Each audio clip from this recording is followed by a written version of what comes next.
प्रिय छात्रों, आपका पुनः YouTube चैनल पर कक्षा 10 में आपका स्वागत है। जैसा कि पिछला वीडियो अंतिम खाते का पार्ट 1 डाउनलोड किया जा चुका है।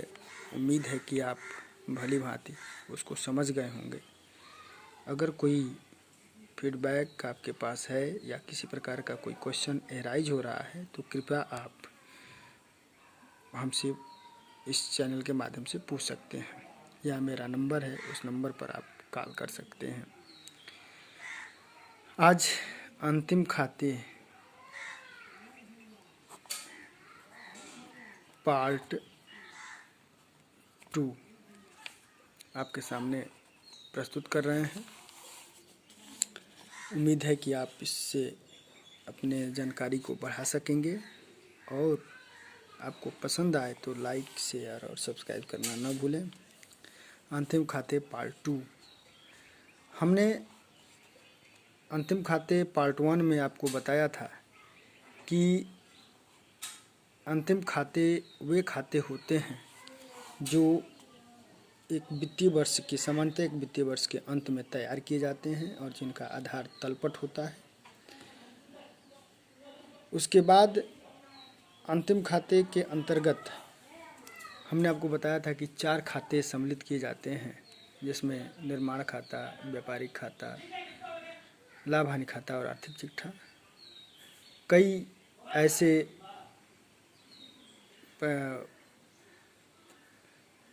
लेखांकक हैं जो अंतिम खातों में केवल व्यापारिक खाता, लाभ हानि खाता और आर्थिक चिट्ठा ही सम्मिलित करते हैं। अब हमने उस दिन आपको निर्माण खाते के बारे में बताया था, उसका प्रारूप भी दिया था। जो हमने प्रारूप आपके सामने रखा था वो प्रारूप उस छोटे प्रतिष्ठान के उपयोग में आता है जो कुछ वस्तुओं का निर्माण करते हैं और बेचते हैं। जैसे गुण का निर्माण किया और उसे बेचा, तो वह व्यक्ति एक निर्माण खाता बनाता है जिसमें उसे वस्तु की लागत के साथ साथ सकल लाभ भी पता चल जाता है। लेकिन उससे बड़ी प्रतिष्ठान भी होती हैं जो निर्माण खाता बनाती हैं, और जब निर्माण खाता बनाती हैं तो वहाँ पर निर्माण खाता और व्यापारिक खाता में अंतर स्पष्ट करना आवश्यक हो जाता है। तो मैं आपको अंतर बता दूं कि निर्माण खाता वस्तु की लागत को बताता है, जबकि व्यापारिक खाता व्यापार की सकल लाभ अथवा हानि के बारे में बताता है। दोनों खाते हैं। एक सामान्य खाता होता है, एक सामान्य खाता होता है जो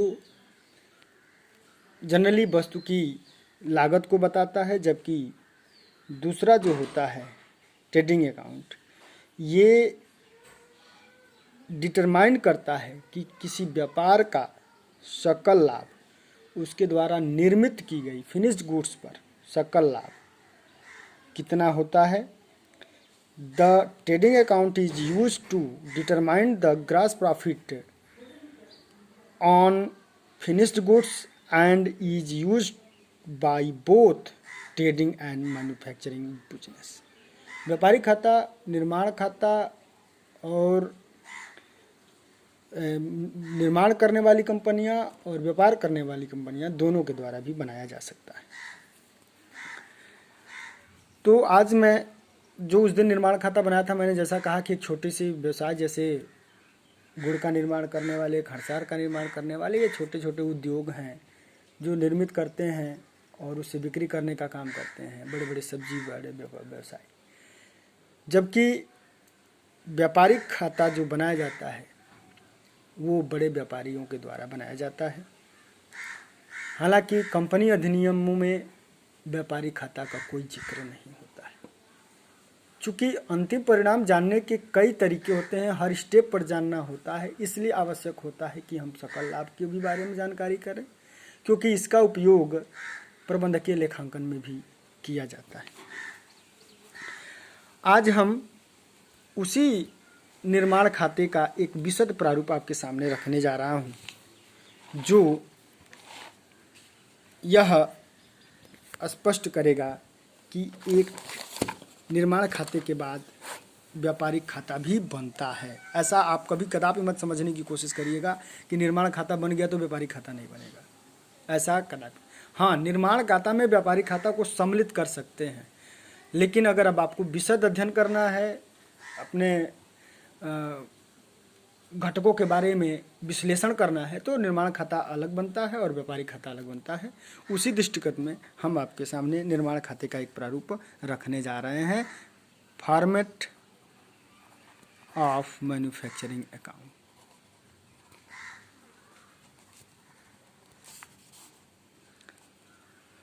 फॉर द पीरियड इंडेड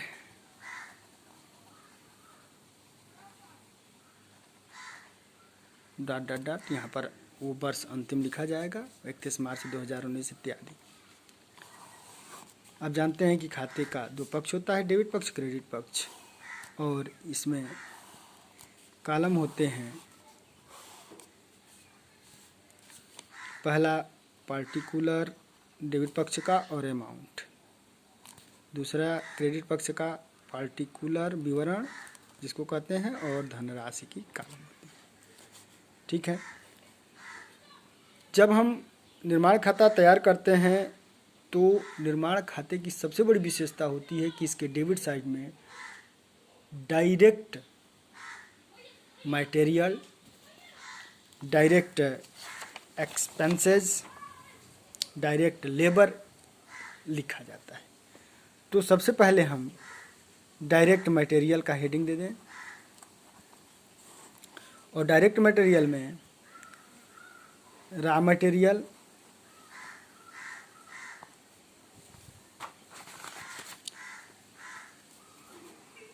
और वर्क इन प्रोग्रेस। क्योंकि व्यापार नियमित चलने वाली प्रक्रिया है, इसलिए है स्टॉक आपके पास आएंगे, तो जो स्टॉक आएंगे हम उसे ओपनिंग स्टॉक कहते हैं, टू ओपनिंग स्टॉक। और ये ओपनिंग स्टॉक रॉ मटेरियल का भी होगा, वर्क इन प्रोग्रेस का भी होगा, बाहर कर देंगे। उसके पश्चात टू परचेज, आप रॉ मटेरियल परचेज करेंगे, रॉ मटेरियल और वर्क इन प्रोग्रेस भी।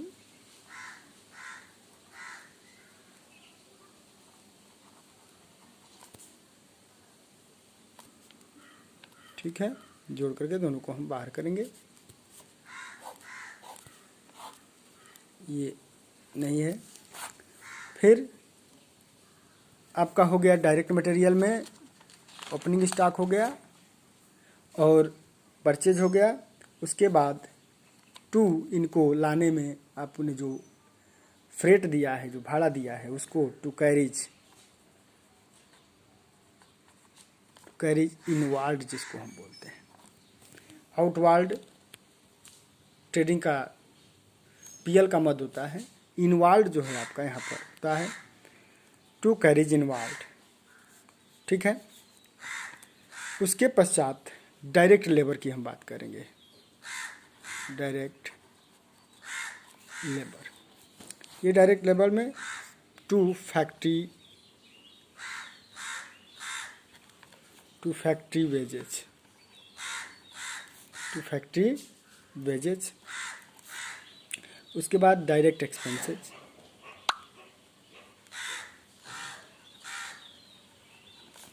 Direct expenses. अब डायरेक्ट एक्सपेंसेज में आपका फैक्ट्री से संबंधित खर्चे लिखे जाते हैं, to factory rent, to fuel, power, gas, etc. To factory insurance,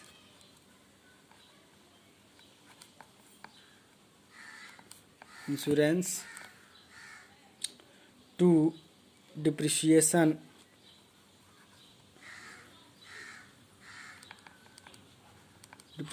on factory building,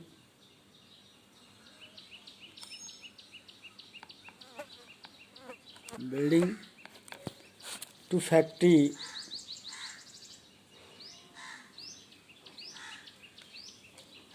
light. अब इतने जितने भी जो फैक्ट्री में किसी वस्तु के निर्माण करने में उपयोग लाया जाता है वो सभी आपके यहाँ पर डायरेक्ट एक्सपेंसेस के अंतर्गत सम्मिलित किए जाएंगे। उसके बाद क्रेडिट साइड में, मैन्युफैक्चरिंग अकाउंट के क्रेडिट साइड में बाई क्लोजिंग स्टॉक, ये closing stock raw material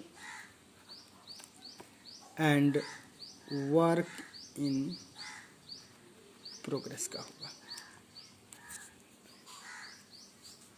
okay, तत्पश्चात दोनों मध्य बाहर करने के बाद जो इनका बैलेंस आता, ज़्यादातर हमेशा बैलेंस जो होगा वो डेबिट बैलेंस होगा, और ये डेबिट बैलेंस ही cost of goods transfer to trading account, दोनों पक्षों को हम बराबर कर देंगे। इस प्रकार से हम एक निर्माण खाता जो ज़्यादातर कंपनियां बनाती हैं हम तैयार कर लेते हैं। मुझे उम्मीद है कि इससे संबंधित सभी शंकाएं आपको समझ में आ गई होंगी। अगर नहीं आई होंगी तो कृपया आप फीडबैक दे करके हमसे स्पष्टीकरण ले सकते हैं। अब हम बात करेंगे नेक्स्ट चैप्टर, नेक्स्ट इसका जो वर्गीकरण है व्यापारिक खाता की, व्यापारिक खाता, ट्रेडिंग अकाउंट। हालांकि बहुत से कक्षा 10 की पुस्तकों में निर्माण खाता का जिक्र नहीं किया गया है, बल्कि वहाँ अंतिम खातों का आशय व्यापारिक खाता, लाभ हानि खाता और आर्थिक चिट्ठा को ही सम्मिलित करके बताया गया है। हमने आपको इसलिए बताया कि आपका कोई संशय न हो, आप यहीं थोड़ा बहुत समझ लें, फिर आगे ये चीज़ें बीकॉम प्रथम वर्ष के स्टूडेंट के लिए भी उतना ही आवश्यक है जितना क्लास 10 के लिए। क्लास 10 में जो पहला चैप्टर है वो अंतिम खाता है, और दूसरा जो चैप्टर है अंतिम खाता समायोजनों सहित, फाइनल अकाउंट विथ एडजस्टमेंट। तो सबसे पहले हम इन सबको पहले बिना समायोजन की चीज़ें समझते हुए हम ये बनाना सीख जाएं। लाभ हानि खाता कैसे बनता है, आर्थिक चिट्ठा कैसे बनता है, ये जब हम जान जाएंगे तो फिर हम समायोजन की बातें करेंगे। व्यापारिक खाता, जैसा कि आपको मैंने इसके बारे में बताया कि यह निश्चित करता है कि किसी भी व्यापार का जो उसका फिनिश गुड्स है, raw material work in progress की बात नहीं, जो उसका फिनिश गुड्स है जिसको उसने बनाया है और उसके बनाने के लिए जो बनाने के बाद जो उसको बेचा है, तो उस फिनिश गुड्स पर यह निश्चित करता है कि यह कितना उसे सकल लाभ प्राप्त होता है या सकल हानि होती है। अर्थात व्यापारिक खाता किसी व्यापारी को सकल लाभ या सकल हानि की जानकारी देता है। अब हम लिख देते हैं कि व्यापारिक खाता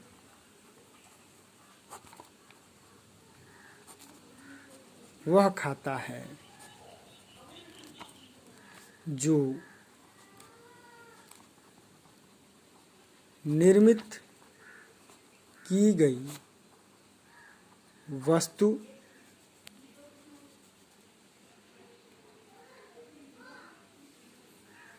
के बिक्री एवं उसकी लागत का अंतर बताता है। यह अंतर ही या तो सकल लाभ होगा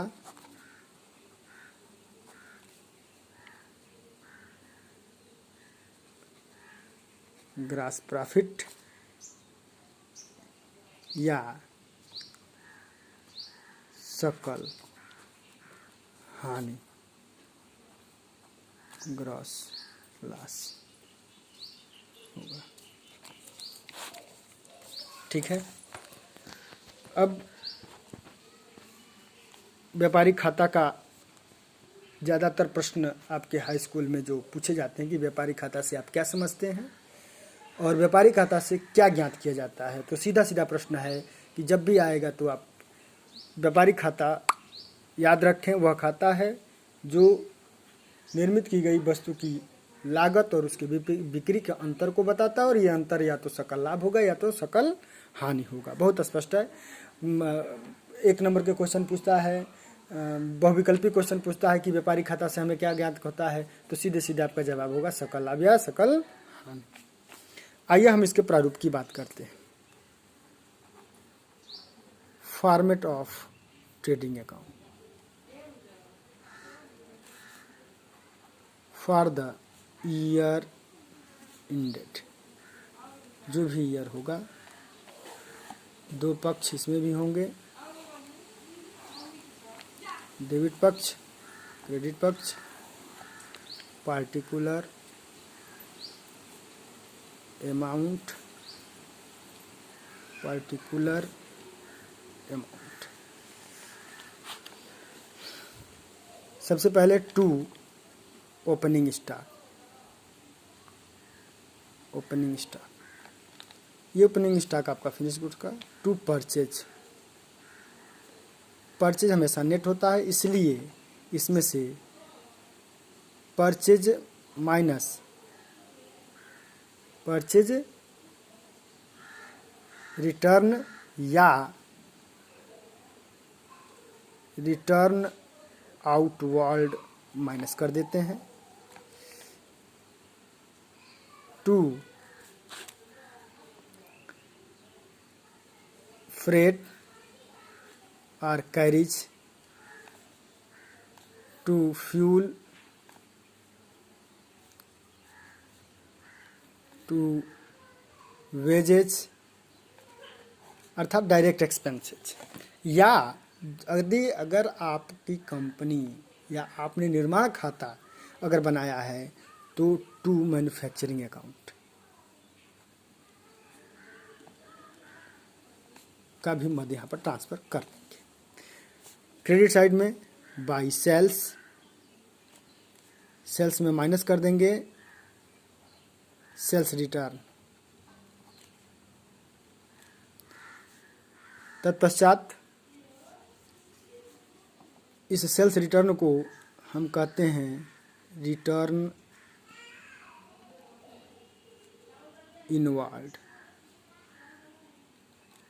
ओके, बाई